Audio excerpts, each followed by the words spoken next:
मित्रांनो, तुम्हाला कधी वाटतं का की आपल्या देशात प्रॉब्लेम्स कमी आहेत की गव्हर्नमेंटची प्रायोरिटीजचं विचित्र आहेत?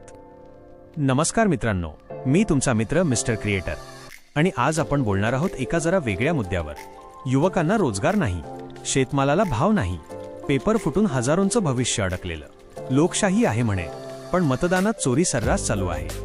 आणि हे सगळं सोडून सरकार लक्ष देतंय कोल्हापूरच्या एका हत्तीणीवर आणि रस्त्यावरच्या स्ट्रीट डॉग्स पकडण्यावर. अरे, हे मुक्या जीवांना सांभाळतात आपल्यासारखे सामान्य लोक.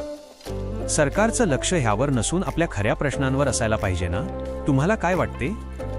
मित्रांनो, डोळ्यात धूळ टाकणाऱ्या या गेमला ओळखा, विचार करा आणि हा विचार शेअर करा, कारण बदल आपल्यालाच करायचा आहे.